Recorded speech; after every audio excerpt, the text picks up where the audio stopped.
if you think you are free, no matter where in the world you live today. This belief is a lie, because every one of us is subjected to the same global monetary system. And as long as we live under our current global monetary system, none of us are free. Consider this one simple question, because it is the most important concept you can possibly understand in your life. If we were truly free, would our governments and bankers not give us the right to use any type of currency we desired to exchange goods with one another? As long as both parties agree that the currency being utilized in the transaction is fair and equitable, then why prevent us from using another currency? After all, bankers are fine with alternate forms of currency used to complete transactions such as bartering. But here's a caveat: as long as it is on a small scale. For example, a web designer may agree to develop a web page for a restaurant owner in exchange for a few dinners. In this case, the currency of food is being exchanged for the currency of labor and intellectual capital that both parties agree to be a fair and equitable trade. In the past, tea leaves, wampum, seashells, gold, and silver have all been used as money, but only gold and silver, for good reason, have survived the test of thousands of years to survive as money today. Bankers only have a huge problem with people using alternate forms of currency when people desire to use a form of money that can provide a challenge to their widespread monopoly of fiat currency. Because not all people have the skills of a web designer, nor does everyone have a need for a web page, bankers are not threatened when the web designer uses a product she can create as currency. Bankers are only threatened when someone designs an alternate form of uniform currency that challenges the currency they unlawfully impose upon all citizens of the world, because they designed their currency, not our currency, to operate within a fraudulent, immoral system that they can utilize to steal wealth from every person in the world. Both through overt and covert means. Bankers realize that because almost any other form of money that people can invent or choose to use would be fundamentally more sound and more beneficial to every human being on planet Earth, they must terrorize and imprison anyone that dares to invent or use a form of currency superior to the ones that they have imposed upon us. And they even attempt to silence those that expose the moral deficiencies and failures of their, not our, monetary system. No sane person would choose to use the currencies bankers force upon us today if, one, given a choice, and two, they truly understand the truths explained in this video about our current global currency system. This is precisely why bankers that control the police state use the FBI as pawns in their chess game to arrest Bernard von Nathaus, the co-founder of the Royal Hawaiian Mint Company, for domestic terrorism in 2011 for creating and placing into circulation gold coins called Liberty Dollars. Von Nathaus founded the National Organization for the Repeal of the Federal Reserve and Internal Revenue Code, commonly known as NORFED. The FBI claimed that NORFED's purpose was to mix gold coinage into the current money of the United States, and that NORFED intended for the gold coinage to be used as current money in order to limit reliance on and to compete with United States currency. On March 18, 2011, U.S. Attorney Ann M. Tompkins absurdly described Bernard von Nathaus and his gold Liberty coins as quote-unquote a unique form of domestic terrorism that tried to quote-unquote undermine the legitimate currency of this country. Translation: the bankers to whom Tompkins sold her soul were threatened by von Nathaus's attempt to remove the illegal monopoly private central banks have on controlling the credit and debt of countries, a monopoly that bankers use to enslave people all over the world. If anything is clear from the evidence presented at trial, it is that the last thing Mr. von Nothaus wanted was for Liberty dollars to be confused with coins issued by the US government. Realistically, do these designs have anything in common besides the fact that they are both gold coins? What likely angered the fascist banker government complex is that von Nothaus's coins had the true face value of 1,000 US dollars minted on them, while criminal bankers print a fake $50 value on gold coins that have a melt value well over $1,000. If all of us truly lived in a free society, no banker would ever have to force a single one among us to use a sound currency. If the currency they offered us were sound, every person would willingly use it. But the plummeting value of counterfeit central bank paper and digital currencies causes a demand for von Nothaus's gold and silver coins in the United States. Bankers only need to strike out all competition and impose a monopoly on currency creation if they are forcing us to use currency that does not benefit us. And if the money we use today is truly unsound, and it is, who wins and who loses? The act of bankers colluding with governments to force a monopoly on currency use is the same infringement upon our liberties as censorship of free speech.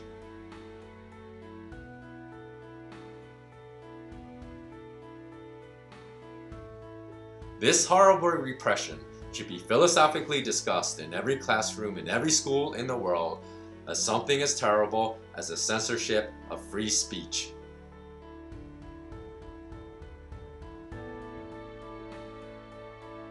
If any president,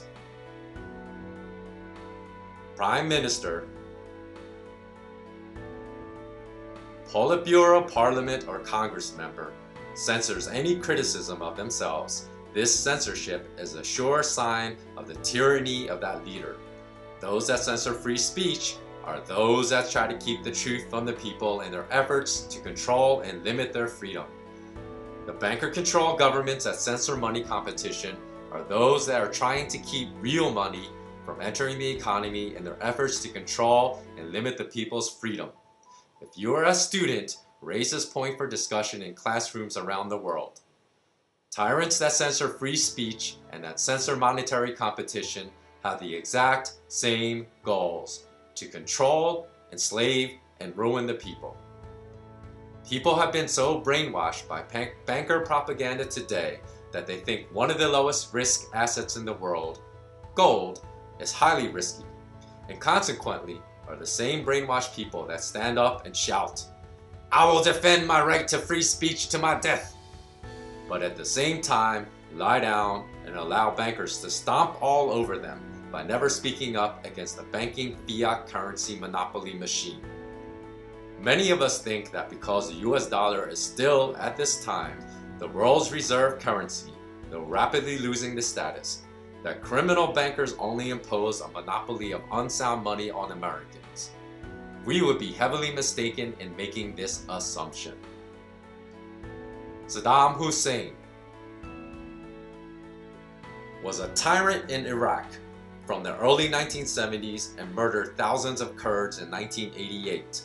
Still, the bankers were more than okay with Saddam's murderous crimes for more than 3 decades, as long as Saddam supported the US dollar monopoly. However, Saddam threatened the dollar monopoly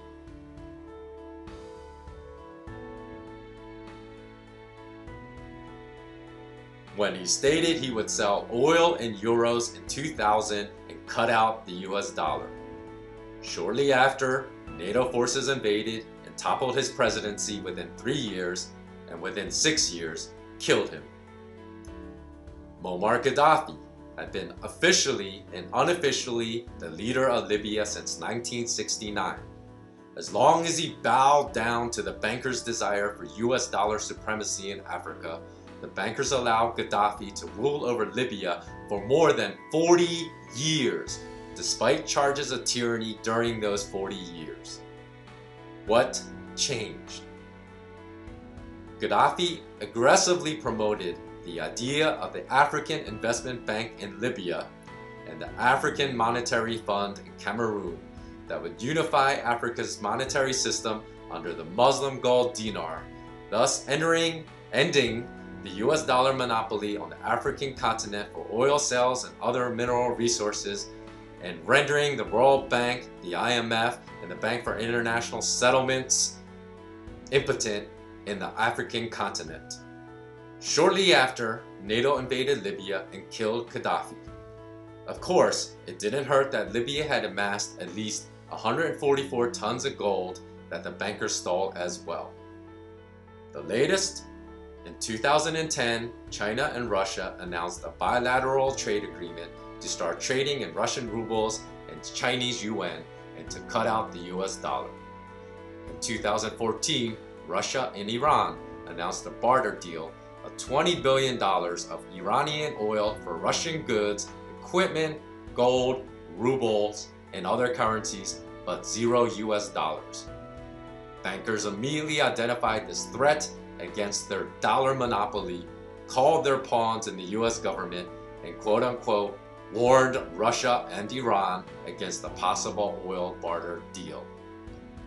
Stop and think. Why should foreign bankers dictate what other sovereign countries use for money in their trade agreements with one another? Imagine if China told the US they had to use Chinese yuan for all transactions. As they did with Iraq and Libya, normally the bankers would use the military to declare war against any country that threatened their US dollar monopoly. But because China and Russia have very strong militaries, the US banker-run government has delayed striking China and Russia with arms in retaliation for breaking their US dollar monopoly. As the international bankers collapse all fiat currencies deliberately, they will seek to divert attention away from themselves by spreading hate and blaming ethnic groups for economic collapse, just like the Russians did to the Polish, the Germans did to the Jews, and the Croatians did to the Serbians during World War II. This is why bankers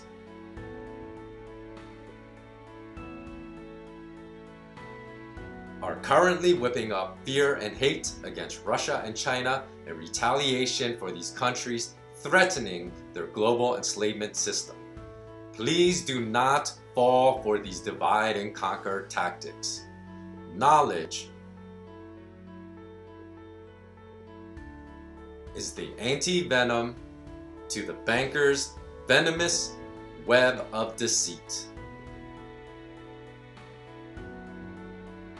We are at a crossroads now where we can take the action described in this video, defeat the bankers, and create a new global era of awakening and renaissance.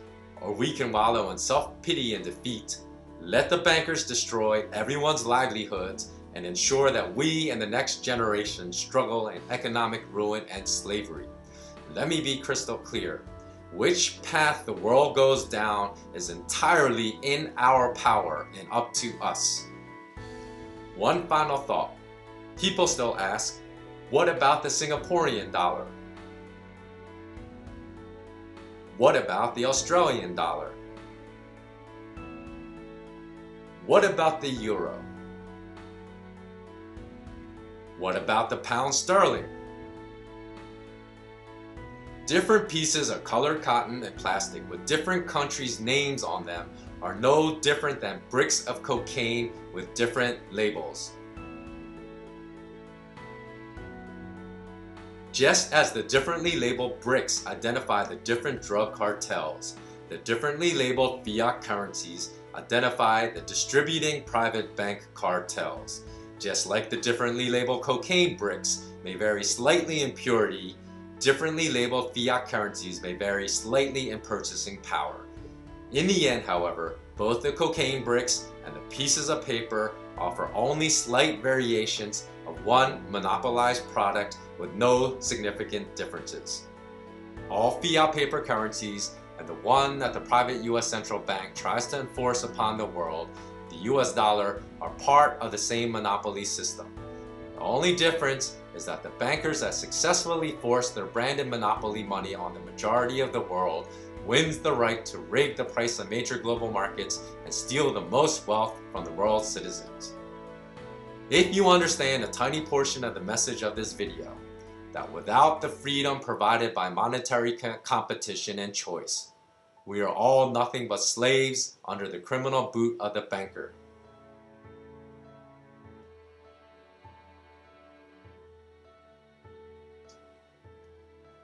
If you do nothing about it, you have zero right to complain when bankers steal your wealth every day through their monopoly system. So what can we do? Trade in your fiat paper and digital monopoly currency for physical gold. For those of you too scared to do so because of the wave of banker anti-gold propaganda, then convert a very small amount of your savings, something you do not need and can forget about, into physical gold, not paper gold. The important thing is that everyone takes action today. Because very small amounts of gold bought by everyone adds up to a very large amount. The act of millions of people buying very small amounts of gold will create much higher gold prices that benefit everyone.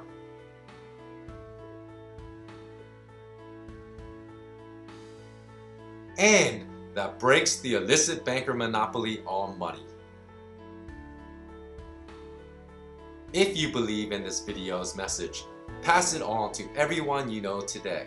Not tomorrow, not next week, and not next month, because by then it may be too late. Thank you for watching the Smart Knowledge U production. For 8 years now, we have spent thousands of hours and thousands of dollars producing videos to educate the masses, and we have been releasing them for free. If you want us to keep releasing videos for free, please support us by considering a Smart Knowledge U membership. Follow us on YouTube and Twitter.